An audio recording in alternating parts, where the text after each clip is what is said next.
Well, g'day everyone, welcome back to BNC. It's great to have you with us today. Small confession to make, we are not in Papua-New Guinea, we are in Concord in New South Wales. So we are going to walk the Kokoda Track of a different type today. Welcome back, great to have you with us. Enjoy the show, step back in time and pay our respects to those amazing men who worked so hard in World War II to save the life we enjoy today.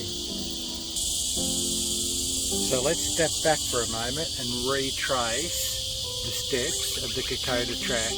We can see here the Owen Stanley Ranges, which is in Papua-New Guinea, obviously still there today, and we can see the Kokoda Track, which runs from Owen's Corner,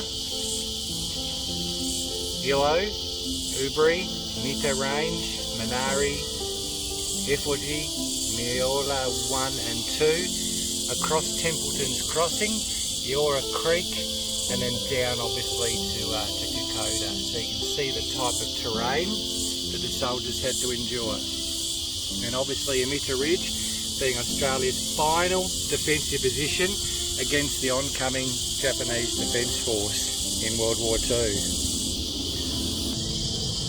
So guys, it's great to have you back with us. Welcome to the show. So we're obviously got an easy walking track here, the Kokoda Walking Trail in Concord in New South Wales. We are about 25 or 20 minutes to the west of Sydney in the inner suburb of Concord. The long affiliation with the Rotary Club, the RSL, with the Concord Hospital, which is also a repatriation hospital for veterans. So this is situated in a very good area within the region. So we've got an easy trail to walk on today, but those that went before us, particularly in Kokoda, had a very, very tough time, and also meeting the resistance of the Japanese Army. So come on, come with me. Let's go have a look at the Kokoda Memorial Track.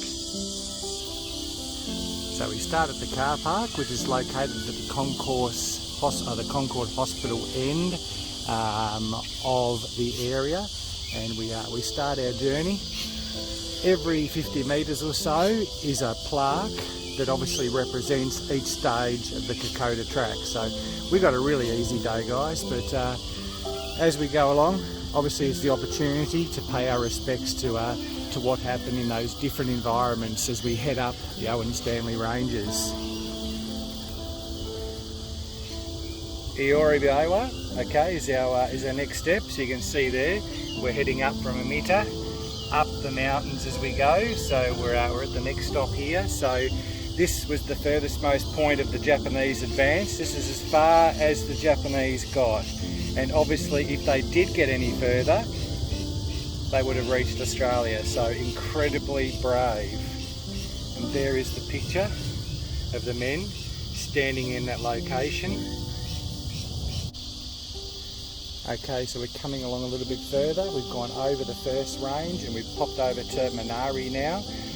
So this is the respite location where they got a little bit of a rest, and obviously had a lot to do with the Fuzzy Wuzzy Angels, the native tribal communities in Papua-New Guinea. And it was a well-known, obviously, photograph that you can see there. It was taken of the 39th Battalion after it had withdrawn along the track after fighting with the Japanese Imperial Army. And we are located right there now. So it's absolutely fantastic, guys. It's a great place to come for a walk. It's so peaceful and quiet, as you can hear in the background. It's only me, the crickets, the birds, and a few planes flying over. You can come over here, have a picnic. The Rotary Club's got a great area here with barbecues, tables. You can come and have your lunch and enjoy some quiet, let the kids have a run around, but also take the time to come and pay your deepest respects, because it truly is a special place to come. Okay, so we're heading up a little bit further now to Efforgy. Desperate battles on Mission Ridge and Brigade Hill here. No respite here. This is facing the onslaught of the Japanese Imperial Army at this point. So again, many lives lost, many Australians wounded at this point as we head further up the Owen Stanley Ranges. We keep heading up here. We're coming up to Meola now. So forward supply and medical post with regard to our troops, and obviously the supply bombers being able to drop food, water and supplies to the troops. As I head down there, you can see the DC-3 heading down, and obviously the C-47 DC-3 resupplying the troops. So we're up here at Meola 1 and 2 now, so we're almost coming up to Templeton's Crossing, so we're not too far away now. Another amazing place, those brave men. So we're coming to a central area of the Kokoda Track now. Great picnic area, as I said, toilets, restrooms, picnic area, barbecue, plenty of seating, and it's a beautiful parkland, beautiful area. All just a 20-minute drive to the west of Sydney. Okay, now we're at the Meola Ridge, so securing this location was really important for the Allied troops. After a 5,000 foot climb, the troops found themselves in terrible conditions, mud up to their knees, a really, really terrible place, but it was really important to secure this for the supply line as we head up over the mountain to Templeton's Crossing.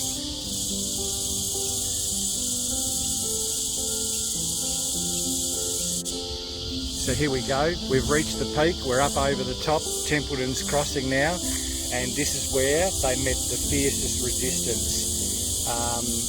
The Japanese defence was obviously dug in over the top of the hill. They knew the next step was Australia, so the fighting they had here was extensive. They engaged in short arms fire, they were very close to the Japanese soldiers, and we're looking at about the 2nd of December 1942 here, where we really met a determined Japanese rear guard. Caused us all kinds of issues here, and for many days the Japanese prevented the Australian advance in this location. So as you can see, the gardens are absolutely spectacular here, beautiful area, and again we're actually quite close to the Parramatta River here, and the nature reserve is really, really good in this location. So Eora Creek, we've gone over the top now, Templeton's Crossing. We're going down the other side, and our defensive positions now of the Japanese. Bit by bit, we're edging our way closer to victory.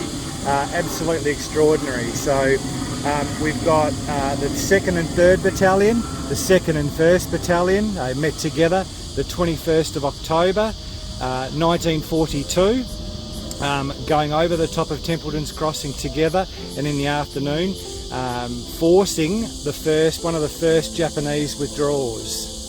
So absolutely incredible here, and there we are now heading down over the other side. So quite extraordinary. Our troops had fought with great courage, but at a high cost. The 16th Brigade lost 72 and 154 wounded in just a period of a day or two.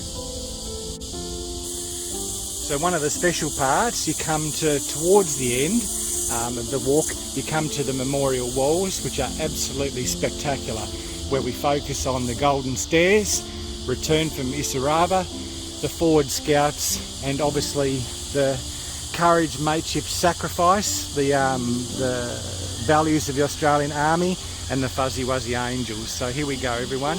There's the Golden Stairs on the Kokoda Track, the return from Isarava, our forward scouts, which included the amazing Fuzzy Wuzzy Angels, the mateship in which our soldiers shared so amazingly with one another, and obviously without their support we wouldn't have been able to do what we did. The incredible Fuzzy Wuzzy Angels, the natives, the indigenous people of Papua-New Guinea. Okay, so you've seen it on the memorial wall. The next stop in the journey was Isarava, the area in which we did delay the Japanese advance. So after the fighting withdrawal on the 13th of August 1942, the 39th Battalion consolidated its position here, higher up the mountains on the ridge. As you can see, we're heading down now to Kokoda. This is basically the location in which we started to initiate the withdrawal of the Japanese Defence Force. One day alone here, the 2nd 14th Battalion on the 30th of August in 1942 lost 10 men, 18 wounded and 172 were missing in action at this time, probably captured by the Japanese Army at the time. One of the final locations to access to Kokoda was Diniki. We can see it there. Basically the next stop, we've got Kokoda down the hill. So it was a small village located about 8 kilometres south of Kokoda and was the 7th staging post on the Kokoda Track, actually higher than Kokoda itself.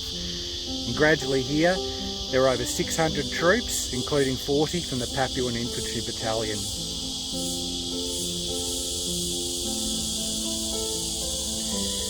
In this location, the Japanese started the withdrawal on the 2nd of November 1942, leading to units of the 2nd 31st Battalion passing through Diniki and finally reaching Kokoda. And here we go, the next step, Kokoda, the only airfield between Port Moresby and the North Coast. This is a location in which my grandfather served in World War II in Port Moresby, the Royal Australian Air Force. So it's a very, very special moment for me to be here, remembering him, remembering the courage and sacrifice of our incredible men and women of our Australian Defence Force in World War II. So that's it, guys. We've reached the end of this amazing experience, walking the journey, a very easy journey for us, a very hard journey for them back in the time. So in the end, in Gurari, this was the victory against overwhelming odds. 19 kilometres east of Kokoda, 2 platoons of the 39th Battalion overran the Japanese infantry and we had won the Kokoda battle. So guys, against overwhelming odds, the Australian infantry had defeated the Japanese Imperial Army's advance at Kokoda, preventing them from reaching Australia. What an amazing history here at the Kokoda Memorial Track in Concord, New South Wales. Thanks for watching and subscribing to our channel. It's been a pleasure to bring you this show. And as we always say, may your journeys be a safe one. And a final note from me, lest we forget. Bye for now, everyone.